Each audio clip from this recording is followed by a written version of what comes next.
혹시 고객사의 데이터를 다루고 계신가요? 그렇다면 이번 내용은 정말 중요합니다. 매일같이 만지는 그 개인정보 있잖아요. 그 뒤에 사실은 여러분 개개인에게 주어지는 법적 책임이 얼마나 무거운지 혹시 정확히 알고 계셨나요? 이 질문, 사실 답은 아주 명확합니다. 법은 여러분을 그냥 일하는 사람 정도로 보지 않아요. 법적으로 여러분은 개인정보 취급자가 됩니다. 이게 그냥 이름표 같은 게 아니에요. 바로 여러분 개인이 직접 법적인 책임을 져야 한다는 뜻입니다. 데이터를 좀 잘못 다뤘다고 해서 그냥 회사 규칙 좀 어겼네? 이 정도로 생각하면 정말 큰일 납니다. 이건 여러분 개인에게 직접적인 처벌로 이어질 수 있는 문제거든요. 그 처벌의 무게요? 자그마치 최대 5년의 징역형입니다. 어디 징역형 뿐이겠어요. 여기에 더해서 최대 5천만 원의 벌금까지 함께 부과될 수 있습니다. 이 두 가지만 봐도 국가가 개인정보 보호 의무를 정말 무겁게, 정말 심각하게 다루고 있구나 하는 게 확 느껴지시죠?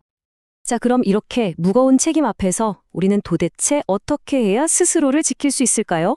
오늘 딱 3가지 핵심 의무를 통해서 그 방법을 알아볼 겁니다. 첫째, 내가 절대 넘지 말아야 할 선은 어디까지인지. 둘째, 내 손에 있는 데이터를 지키기 위해서 어떻게 견고한 요새를 만들 것인지. 그리고 마지막으로 혹시라도 문제가 터졌을 때를 대비한 비상계획은 무엇인지. 하나씩 살펴보겠습니다. 자, 그럼 첫 번째 책임입니다. 바로 업무 범위에 대한 이야기인데요. 모든 신뢰의 시작은요, 약속된 선을 넘지 않는 것에서부터 시작하죠. 여러분에게 맡겨진 데이터, 이건 오직 위탁받은 그 업무 범위 안에서만 사용해야 한다는 겁니다. 이거 핵심은 아주 간단해요. 고객의 개인정보는요, 딱 위탁받은 그 업무를 위해서만 써야 합니다.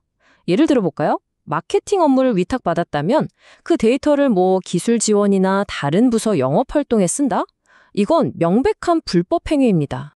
데이터 오남용이라는 말이 좀 막연하게 들릴 수도 있는데 법이 금지하는 사례는 생각보다 아주 구체적이에요. 예를 들면 그냥 호기심에 한번 열어봤어요 라던가 동료가 좀 부탁해서 잠깐 조회해줬어요. 이런 것들이요. 심지어 개인적인 빈 문자 때문에 필요해서 같은 사적인 접근, 이런 모든 게 바로 처벌 대상이 될 수 있다는 겁니다. 여기서 또 하나 아주 중요한 규칙이 있습니다.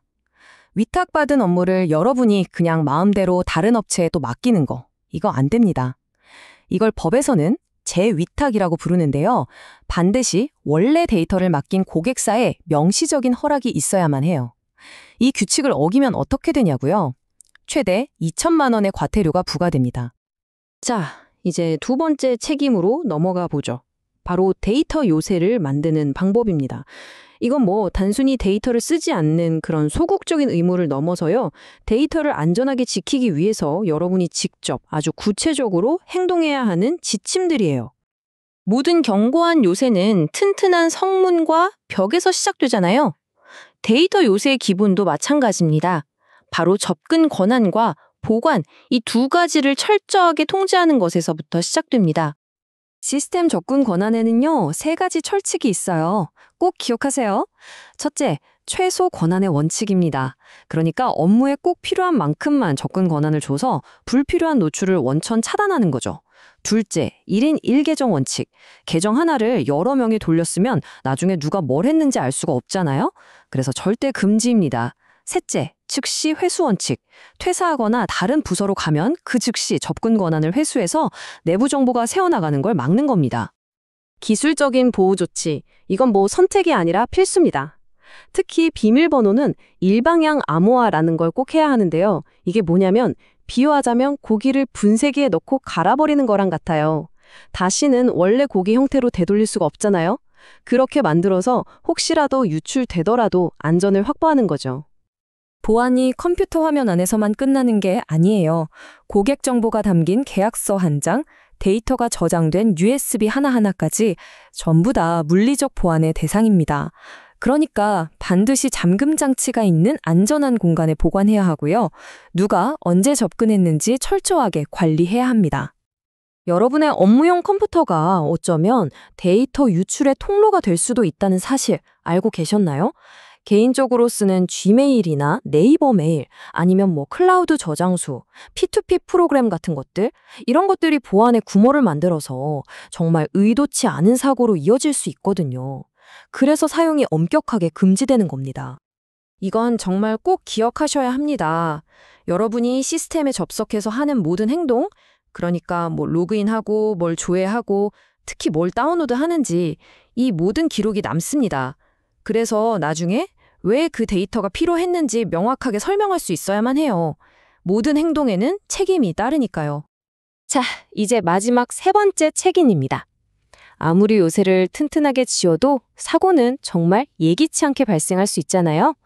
진짜 중요한 건 문제가 터졌을 때 당황하지 않고 정확히 어떻게 행동해야 하는지를 미리 아는 겁니다. 한번 상상해 보세요. 만약 여러분이 관리하던 데이터에서 사고가 터졌습니다. 가장 먼저 뭘 해야 할까요? 사고가 났을 때 행동 요령은 아주 명확합니다. 첫째, 절대로 숨기면 안 됩니다. 즉시 상급자에게 보고하는 게 최우선이에요. 둘째, 추가 피해를 막기 위해서 노출된 데이터를 바로 삭제하거나 접근을 차단해야 합니다. 셋째, 똑같은 실수가 반복되지 않도록 재발 방지 노력에 적극적으로 협조해야 하고요. 네, 지금까지 여러분 개인에게 주어진 세 가지 법적 책임을 살펴봤습니다.